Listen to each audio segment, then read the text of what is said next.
Hello everyone, welcome back my channel. Today topic is macroeconomics. What is macroeconomics? Macroeconomics क्या है? Macroeconomics is a study of aggregates covering the entire economy. Macroeconomics है वो सामूहिक अध्ययन है जो संपूर्ण इकोनॉमी को कवर करती है। मैक्रो इकोनॉमिक्स सामूहिक अध्ययन है जो संपूर्ण इकोनॉमी को कवर करती है, like all individual, all firms, for instances. इसके लिए मैंने यहाँ पर एग्जांपल है वो रखा है, लाइक टोटल एम्प्लॉयमेंट, जो हमारे देश में जितनी बेरोज़गारी है, हमारे देश की नेशनल इनकम है, national output, total investment, total consumption, total saving, total aggregate demand, aggregate supply, general price level, balance of payment, foreign exchange rates, monetary and fiscal policy etc. comes under scope of macroeconomics. ये सभी जो मैंने instances दिए हैं ये सभी macro economics के scope के अंडर आती है, कार्य क्षेत्र के अंडर आती है। It is aggregate economics, aggregation economics, इसे हम सामूहिक अर्थशास्त्र है बोलते हैं। मैक्रो इकोनॉमिक्स अध्ययन है स्टडी ऑफ एग्रीगेट्स। एग्रीगेट्स जो हमारी जितने भी हमारी इकोनॉमी है, वोल इकोनॉमी में जितनी भी हमारी ग्रोथ है, हमारी आउटपुट है, सेविंग है, वो सभी हम मैक्रो इकोनॉमिक्स में इंक्लूड करते हैं। 10 मैक्रो वो आएगा यहाँ पे, 10 macro economics is concern with the behaviour of economy as a whole. Macro economics संपूर्ण इकोनॉमी के रूप में व्यवहार करती है। संपूर्ण इकोनॉमी है वो एज ए होल, संपूर्णता के रूप में वे बिहेव करती है। अब हम जो डिफरेंस देखेंगे मैक्रो और माइक्रो इकोनॉमिक्स, जो मैक्रो इकोनॉमिक्स है और माइक्रो मीन स्मॉल स्तर पर, मैक्रो मीन लार्ज स्केल पर। Micro economics deal with individual units. जो माइक्रो इकोनॉमिक्स है वो व्यक्तिगत इकाई से संबंधित है, और मैक्रो इकोनॉमिक्स है वो सामूहिक जो इकाई है, सामूहिक जो इकोनॉमी है, एग्रीगेट से संबंधित है, यानी समूह से संबंधित है macro economics. Micro economics primarily concern with the allocation of resources by an individual.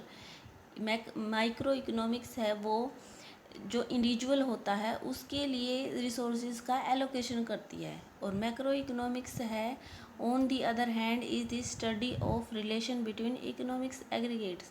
सामूहिक अर्थशास्त्र से संबंधित है, सामूहिक अर्थशास्त्र का अध्ययन है, उसके साथ रिलेशन करती है, रिलेशन से संबंधित है। सामूहिक अर्थशास्त्र के जो अध्ययन है उससे संबंधित है। सामूहिक अध्ययन में national income, national growth, national output, like this.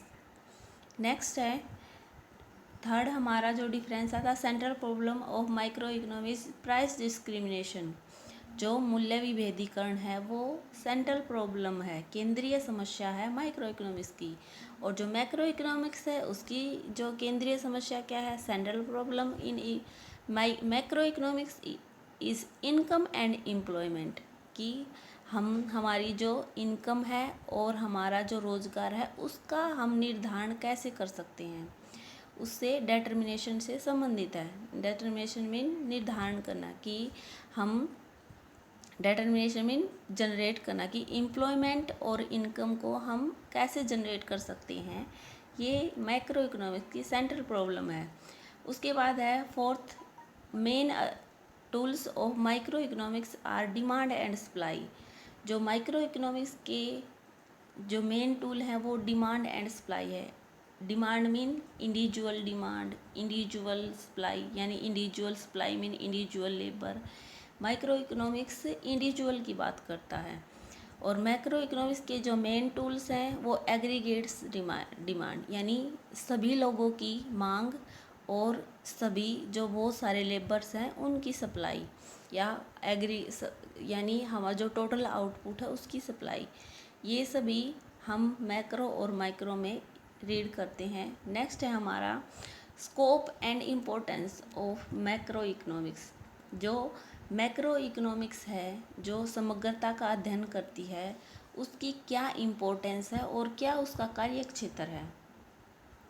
इसकी इम्पोर्टेंस है वो क्यों आन पड़ी हमें। एस्टिमेशन ऑफ नेशनल इनकम, जो राष्ट्रीय आय है उसको एस्टिमेट करने के, एंड रिलेटेड एग्रीगेट्स मीन जैसे जीडीपी, जीएनपी, मार्केट प्राइस, ये सभी जो हमारे जीडीपी के और भी इंडिकेटर होते हैं, 8 एग्रीगेट्स होते हैं, उनसे रिलेटेड है।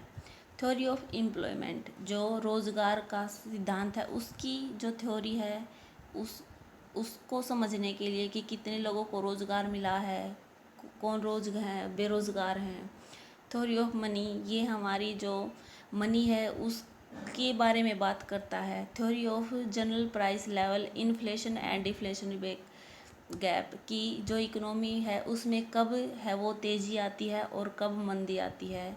इन्फ्लेशनरी और डिफ्लेशनरी गैप की प्राइस लेवल, जब इन्फ्लेशन होती है तो प्राइस लेवल हाई हो जाते हैं और डिफ्लेशन होती है तो प्राइस लेवल है वो लो हो जाते हैं।